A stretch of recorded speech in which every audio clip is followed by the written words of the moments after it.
Hello there, I'm Caitlin Penny, and today I'm going to be trying to answer the question of is fire natural and important in Australian ecosystems? So, as you can see on the presentation, this is Australia. It's quite a famous shape, it's instantly recognisable, and the flag is instantly recognisable as well. And this is Australia on fire. Now, as silly as that image looks, in all seriousness, the Australian wildfires are a serious issue. They occur pretty much every year. There's always some degree of wildfire going on in an Australian summer. But of course, last year they were especially devastating. Destroyed a lot of houses, destroyed a lot of wildlife, but we'll get onto that in a second. Killed several people. So, as much as that is a silly image I've just put up on screen, this was and is a real tragedy. Um, but none so more than to wildlife. You see there the Australian wildlife sign. Of course, if any Australian wildlife existed on that hillside, they would be toast right now. And during the Australian wildfires of last year, which were some of the biggest, if not the biggest ever on record, you'll notice that there was one picture which really came up all over the place on all sorts of uh, newspapers and articles and documents. You've probably seen it before. It's the one of the kangaroo in front of the burning building, and it's a real iconic picture of just the devastating effect that the wildfires had on wildlife. So let's talk about that for a bit. Disturbing images. Sorry about that, but you can see. I mean, it destroyed wildlife directly. Um, that baby kangaroo there has been burnt pretty much to a crisp. Didn't just affect wildlife either. It affected livestock as well, like that horse there you see.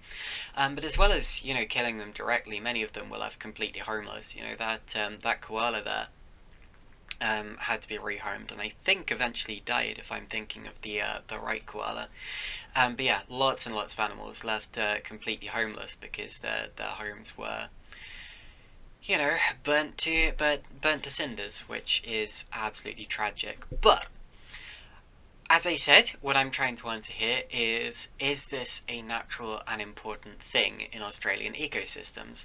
Of course, while it is a tragedy, is there a silver lining?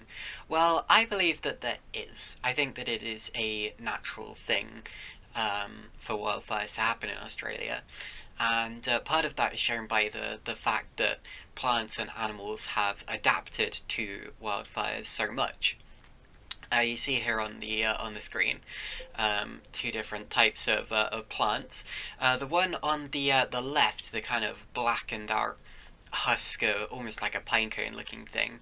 That contains, or used to contain a lot of seeds. It comes from a tree, and as the fire has affected it, the seeds have been released and they've gone off to permeate the soil. And of course, with the nutrients that the fires put down, the soils become very rich, very fertile, and those trees can grow pretty well, pretty quickly. And a lot of trees have adapted to do this. There's a video online, very very good video of internationally renowned nerd Tom Scott flying around British Columbia in a helicopter, and he shows this log which has been affected by fire something like 40, 43, 44 times in its lifetime, and each time it's survived, and each time it's spread its seeds. And yeah, they've evolved to do so. And the plant on the right, that one of course is growing. You can see by the charred trees in the background, it's growing where there has very recently been a fire, and it is taking advantage of the nutrient-rich soil to spring back. And you often see that about a couple of months or a year or two after a fire has hit a a certain area, excuse the hiccups, nature really does start to spring back.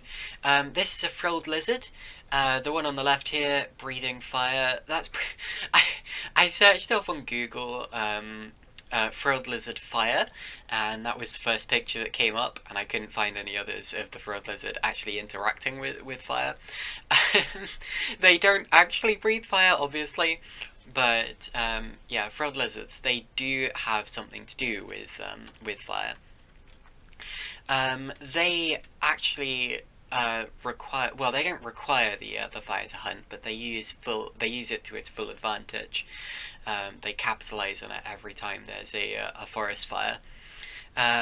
They'll see insects and things flying to escape the flames, and with their semi-fireproof skin, very fire-resistant skin anyway, they'll run almost not quite through the flames, but right next to the flames, and snap up any insects or any other bugs that are trying to escape the inferno. And they can be very successful in this. They can have huge meals of hundreds of bugs at a time, simply by running around the edge of flames and snapping up any survivors.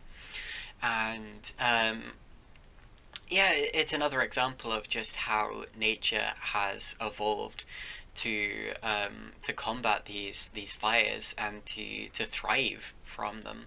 They're actually not the only animals to do similar things. In fact, some more intelligent bird species, like some species of magpie, I think, have actually been observed lighting fires. Deliberately taking burning embers and dropping them in thus far unaffected sections of forest, specifically to start fires. And the reason they do that is for a very similar reason to the frilled lizards. It's to snap up any insects fleeing the flames, which is a remarkable adaptation. But yeah, an adaptation it is.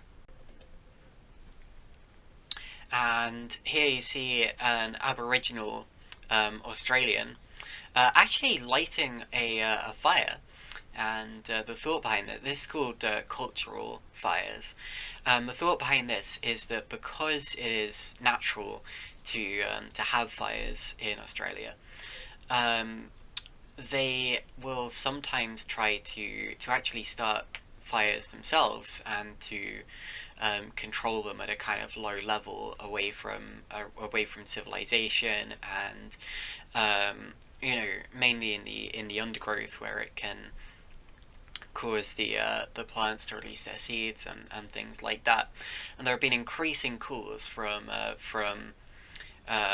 wildlife and conservation organisations all over Australia to permit these culture fires and to actually stoke more of them, because first of all, it removes a lot of the fuel that a bigger fire could use.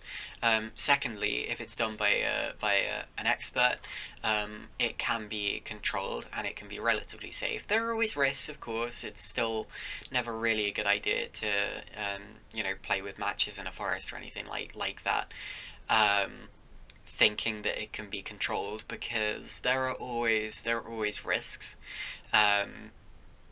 But if you do it sensibly and with the supervision of someone experienced, like a professional or an Aboriginal who's done it many times, yeah, it helps the seeds. It helps the plants release their seeds.